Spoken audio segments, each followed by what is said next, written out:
Break से वापस लौट आए हैं। आप देख रहे हैं पुरवैया दिग्गज। हमारे साथ हैं नंदकिशोर यादव, बिहार बीजेपी के कद्दावर नेता। फिर से आपका स्वागत है नंदकिशोर जी।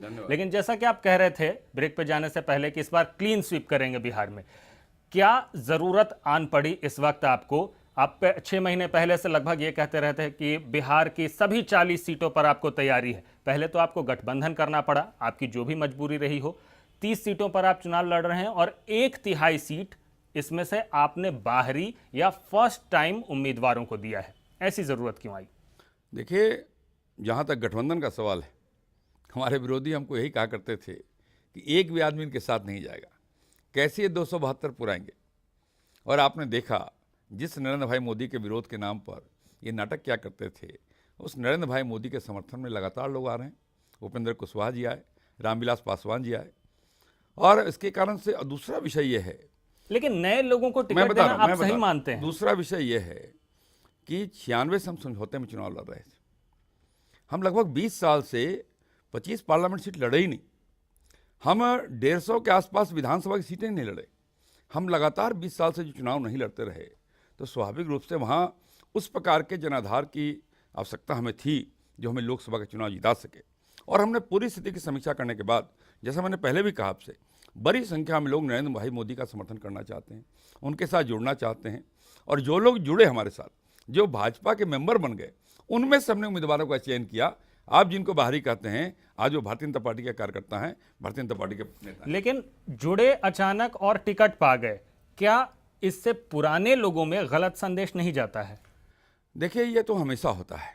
जब भी चुनाव आएगा, कुछ नए लोगों को टिकट मिलेगा, तो पुराने लोगों में थोड़ी मरमनिंग तो होती है, मैं उसको इनकार नहीं करता। लेकिन जैसे मैंने कहा आपसे, लक्ष्य होता है चुनाव जीतना, और चुनाव जीतने के लिए सक्षम उम्मीदवार का चयन करता है।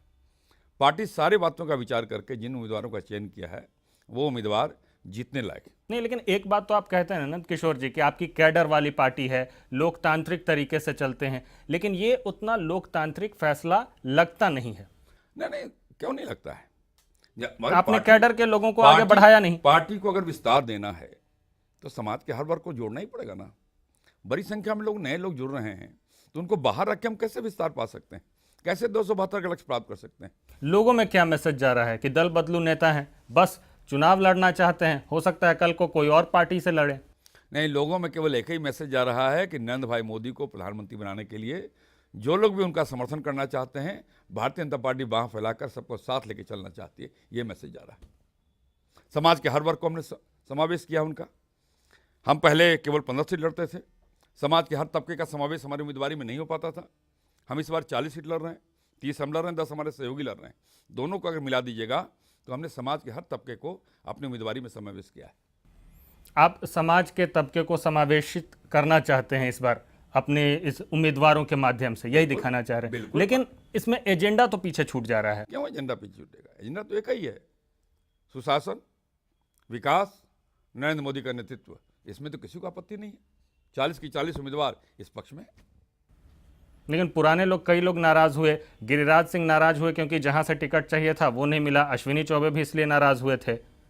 तो ये जो नए नए लोगों को टिकट दे रहे हैं, दोनों तो मजे में चुनाव लड़ रहे हैं, मान गए, ये मान गए, काफी मान मनोबल के बाद में जाकर जिंदा लोगों का संगठन है, मुर्दों का संगठन नहीं है।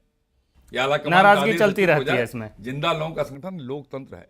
लोकतंत्र में अपनी बात कहने का हक सबको होता है, लेकिन पार्टी का जब निर्णय हो गया, उस निर्णय को मानना कार्यकर्ताओं के लिए बाध्यता होती है। और मुझे गर्व इस बात का कि जिन लोगों को पार्टी ने उम्मीदवार बनाया, भले उनकी पसंद अलग भी रही होगी, लेकिन उन्होंने उसको स्वीकार किया है और वो मजे में चुनाव लड़ रहे हैं। लेकिन इस बार एक नारे को लेकर भी खूब विवाद हुआ, हर हर मोदी का नारा, जिसपे नीतीश कुमार कह रहे थे कि जैसे ही वाराणसी से चुनाव लड़ने की उन्होंने सोची, ये नारा अपना लिया, शंकर जी को बाहर निकाल फेंका। देखिए, अब तो विवाद ही समाप्त हो गया। जब नरेंद्र मोदी जी ने इस विवाद को समाप्त कर दिया तो लेकिन अभी भी रथ चल रहा है, कुछ चर्चा करने की कोई आवश्यकता नहीं। अभी भी तो लेकिन नीतीश जी को तो बोलने का अधिकार ही नहीं है। लेकिन अभी भी आपका प्रचार रथ चल रहा है इस नारे के साथ। इस विषय पे बोलने का अधिकार ही नहीं है। नीतीश जी ने, जिन लोगों ने उनको साथ दिया, जिन लोगों के भरोसे वो राजनीति करते रहे, उसी का पैर काटा है। अरे भाई, वो लगातार चिल्लाते हैं अति पिछड़ा, महादलित, अल्पसंख्यक। जरा गौर करिए क्या किया उन्होंने। 3 उनके अति पिछड़ा समाज के लोग MP थे, कैप्टन जैन निषाद, विश्व मोहन कुमार, मंगनीलाल मंडल। तीनों नेताओं का पर काट दिया उन्होंने। क्योंकि तीनों नेता अगर बार बार चुनाव जीतते तो नीतीश कुमार के कद के बराबर के हो जाते, उनका पर काट दिया उन्होंने। इस बार मुख्य प्रतिद्वंदी किसको मानते हैं आप? महादलित समाज के लोग, 2 उम्मीदवार भूदेव चौधरी और गोपालगंज के उम्मीदवार का उन्होंने पर काट दिया, चूंकि उनके बराबर में खड़ा हो जाते। एक अल्पसंख्यक उम्मीदवार केवल था, मुन्नाजी रतन भाई, उसको टिकट से वंचित कर दिया कि वो उनके बराबर में खड़ा हो जाते। तो वोट नीतीश कुमार जी को चाहिए, अल्पसंख्यक का, महादलित का, अति पिछड़ा का, लेकिन उस समाज का कोई नेता उभर नहीं जाए, ये उनकी नीति रही है। लेकिन मुख्य प्रतिद्वंदी किसको मान रहे हैं इस बार बिहार में? प्रतिद्वंदता कहाँ है बिहार में? फिर भी चुनाव है, बाकी पार्टियां तो किसी प्रकार यह आपका आत्मविश्वास हो सकता है, लेकिन बाकी पार्टियों को इतना कमजोर आंकना ये कुछ ज्यादा ही आत्मविश्वास हो जाए। बाकी पार्टियों को कोई एकाध सीट प्राप्त हो जाए इसकी कोशिश वो कर रहे हैं।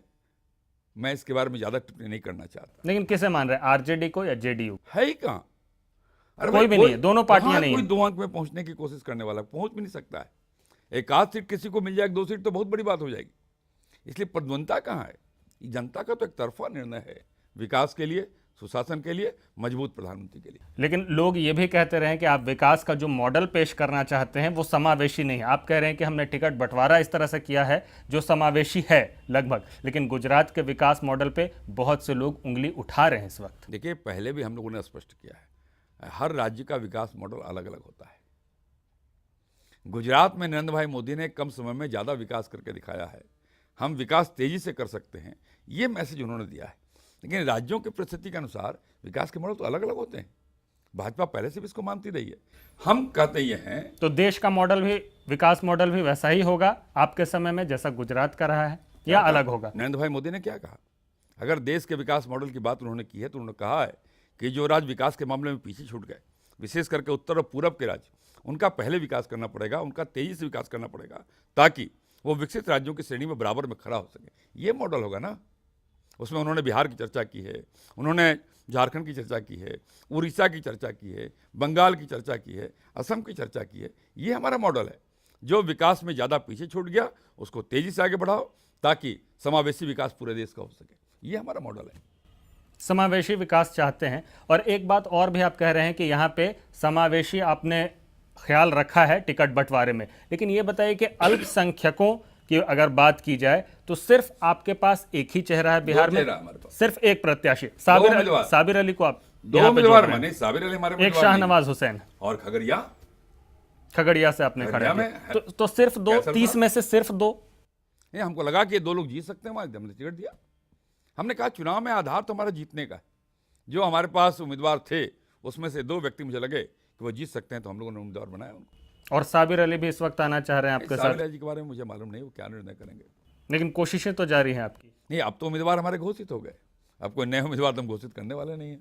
उम्मीदवार नहीं बनाएंगे, लेकिन आपको लगता है कि फायदा तो होगा उनके आने से? साबिर अली साहब ही क्यों, अब तो सब प्रकार के लोग आ रहे हैं और सब लोग, NK सिंह जी आ गए, MJ अकबर साहब आ गए, तो बहुत बड़ी श्रृंखला है। और जसवंत सिंह चले गए ना, जा सकते हैं लोग, लेकिन जो लोग इस देश में लोग आते जाते रहे, कोई फर्क नहीं पड़ता बीजेपी को। नहीं, मैं ऐसा नहीं मानता। अगर एक भी कार्यकर्ता हमारा हमसे टूट के जाता है तो हमें उसका दर्द होता है।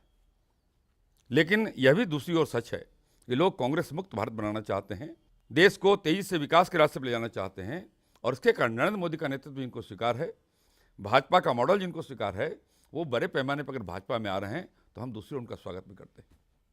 नंदकिशोर जी, आप पुराने संघी रहे हैं और अपने अनुभव के आधार पर आप क्या देखते हैं, बीजेपी का सबसे अच्छा गोल्डन पीरियड या स्वर्णिम काल किसे मानते हैं?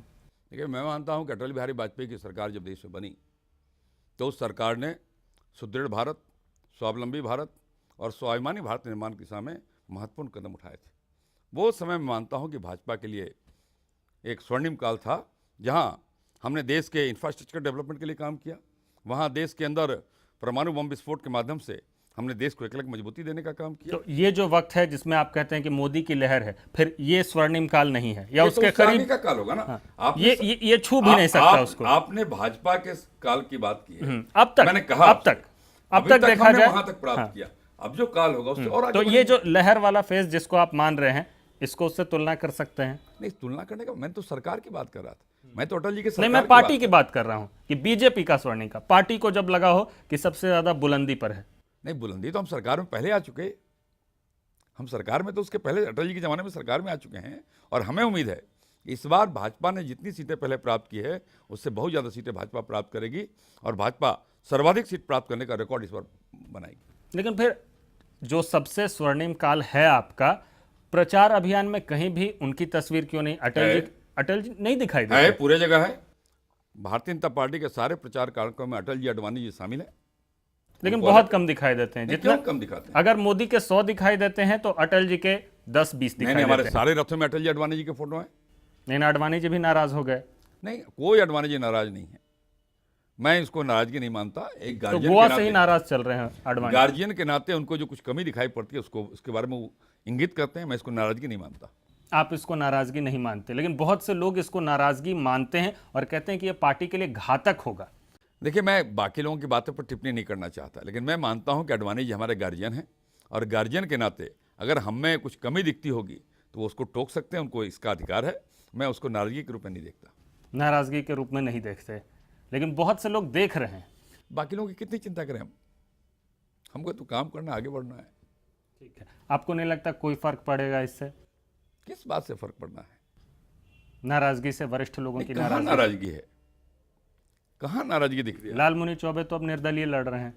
मैंने कहा विनेबिलिटी फैक्टर पे ही आप सबसे ज्यादा तवज्जो दे रहे हैं। बिल्कुल। यहाँ पे सबसे बड़ी बात है कि कौन सीटें ला सकता है। वरिष्ठ लोग नाराज हों तो हों, इससे बीजेपी को कोई फर्क नहीं पड़ता। लेकिन गोल्डन पीरियड जो बीजेपी का, जैसा नंद किशोर यादव बता रहे हैं कि वो वक्त था जब अटल बिहारी वाजपेयी की सरकार थी। आने वाला वक्त क्या उसे मैच कर पाएगा, ये चुनौती भी है और एक प्रश्न भी। एक छोटे से ब्रेक के लिए यहाँ रुक रहे हैं, हमारी बातचीत जारी है।